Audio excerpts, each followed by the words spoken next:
Welcome back to the Pumpkin Patch. I am your host, James Moser, and welcome back to Days of Halloween. Guess what day it is?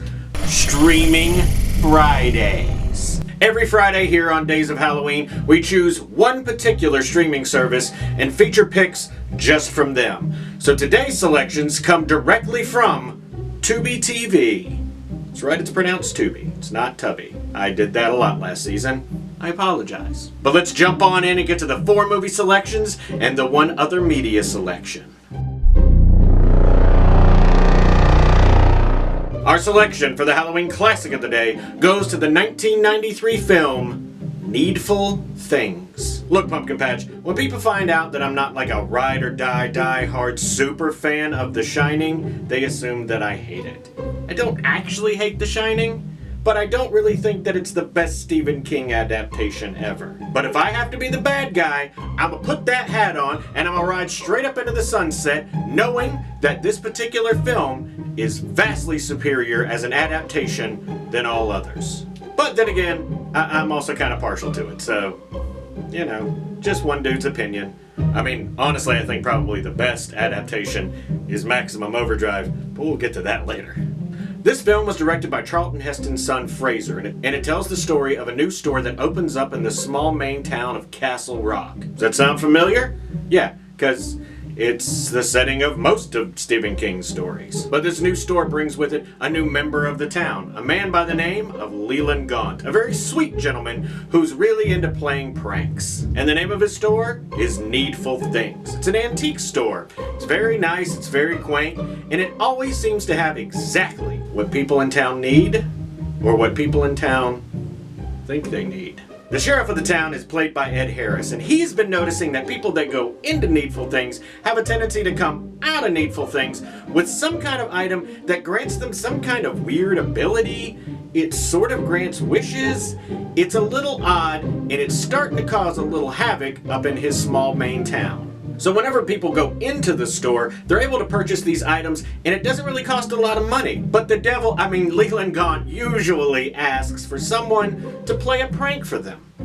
Those pranks get played on someone else plays a prank, someone else plays a prank, and all of a sudden, there's this interweaving web of pranks, and a lot of hatred and a lot of anger is starting to show up in Castle Rock. Also, Leland Gaunt, for those of you that need to know, is played by the amazing Max von Sydow. That's right, the priest from The Exorcist, after he got done banishing the devil out of a little girl, moved from Georgetown to Maine and opened up an antique store to retire. I'm sure there is nothing wrong that's going to come out of that. Needful Things is a little slow in places, it's a little bumpy for some people, but I think the movie is absolutely amazing. You get to see Ed Harris and Max von Sydow act opposite each other for an entire film. And Max von Sydow as Leland Gaunt is absolutely amazing.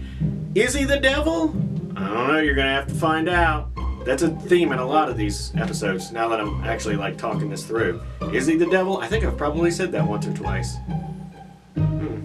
Our selection for the overlooked horror film of the day goes to the 2018 film The Night Sitter. Pumpkin Patch, if you remember correctly, last week I chose an evil babysitter movie on Netflix Day. Well, spoiler alert, here's another sort of evil babysitter story, also on streaming Fridays. Is this going to be a theme? It's not a theme. Is it a theme? Is this becoming its own subgenre in horror? Evil babysitters? They just couldn't stand getting killed by Michael Myers enough and they just decided to start taking revenge? So a crew of criminals have decided they're going to break into this wealthy guy's house. And what better way to get into that house than to have someone on the inside? Someone who is posing as a babysitter to watch his son so that they can sneak on in. I mean, mind you, they don't realize that the guy is wealthy and he's also an owner of a lot of weird occult stuff. But hey, they're going to be able to get on in. There's just one kid in the way. It's a perfect crime, right? They're just going to come on in and just get all of the stuff and not have to worry about anything. Unless the kids accidentally summon some witches known as the Three Mothers. Also, side note, spoiler alert, these aren't the Three Mothers from the Dario Argento films. I'm sure literally no one cares about that except for me.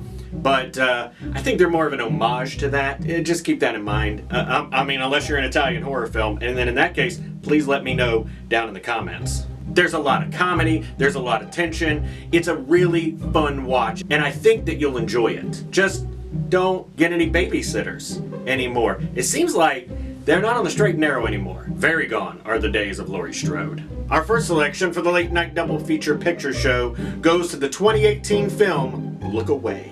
This film stars India Isley, who plays Maria. And Maria's having, one of those kind of lives. She's 17, she's getting bullied at school, people are picking on her, they're tormenting her. See, every time she tries to talk to her parents about this, her daddy is too busy cheating on her mom, Mira Sorvino, and her mom ain't being Romy or Michelle about this whole thing, and she's trying to drink away any memory of the fact that he's cheating.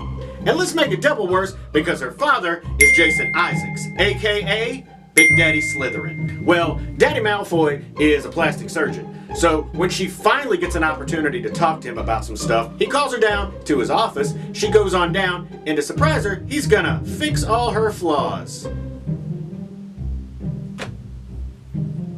Dad of the Year material here, kids. So what's Maria gonna do? Who's she gonna turn to? I mean, she probably needs to go to some form of therapy and reach out, because someone's out there that'll actually listen to her instead of these deadbeats. But more than likely what she's gonna do is she's gonna go to her mirror reflection, who happens to be alive and talks to her and is willing to fix all her problems. All she gotta do is get in the mirror and let her out. I mean, that's probably where we're going, isn't it?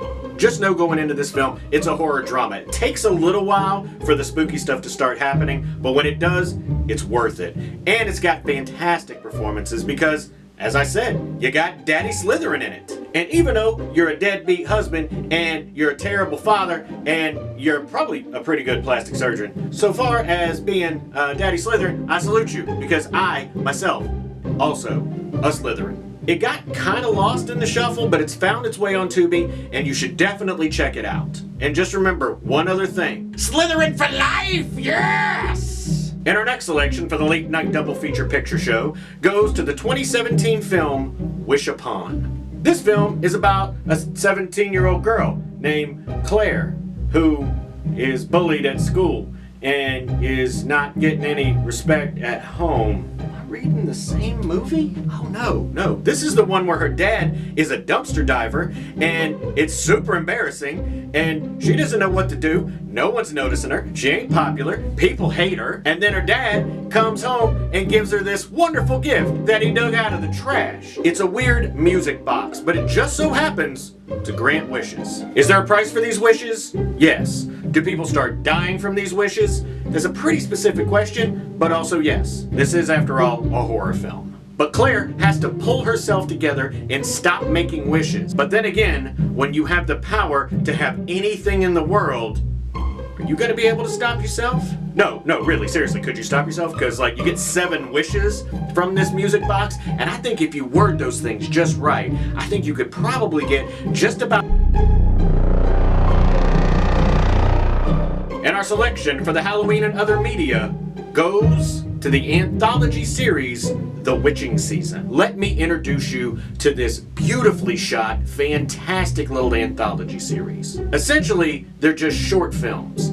It's not an anthology series in the typical sense where there's some type of wraparound. This is just a series of short films. The short films kind of sort of came out between 2015 and 2018. Each particular episode tries to focus on a different subgenre of horror. It has that look and feel of Halloween in every single shot. Everything is set up perfectly. Seeing as this is an anthology series, it's very difficult for me to give you any type of information about it because there's no overarching story.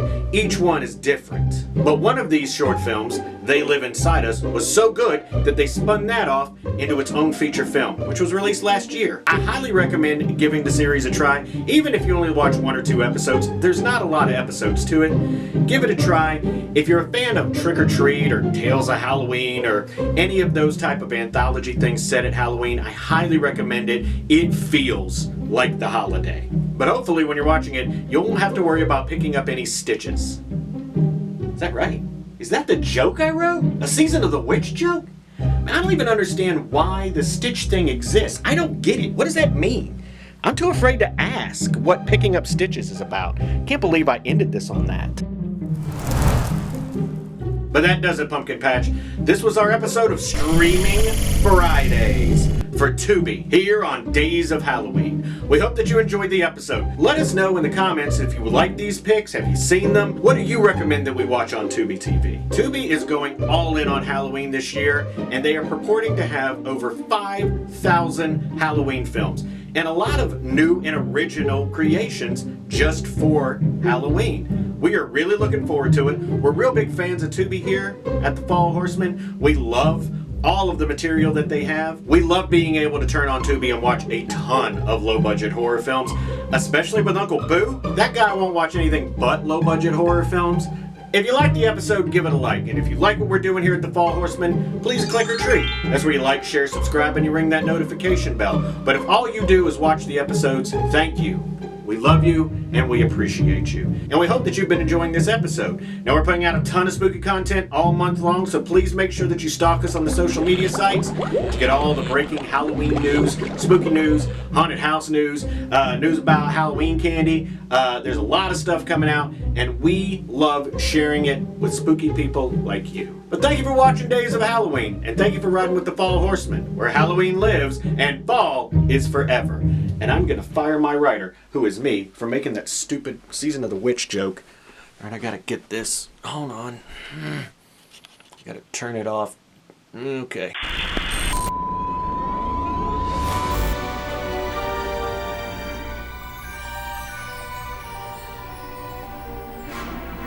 Our first selection for the late. So, a crew of evil people. Damn it, I screwed that up. Use this take, James. Without further ado, or don't. I don't know, maybe I'm gonna screw this part up too. Cool? But let's jump on in and get to the force goes. Let's get it all out there, James. Come on. 1993. I can never remember release dates. Spit there a little bit. That's kind of crazy. Leland Gaunt. No. Oh, is it Amber? So what wetter way? What wetter way? It's very wet. Our first selection for the Halloween... clumsy, but it wasn't. It was in the ballpark. Slytherin! Puzzle box. It's not a puzzle box, it's a music box. I'm gonna cut that part. That doesn't make any sense. You're watching a Halloween movie.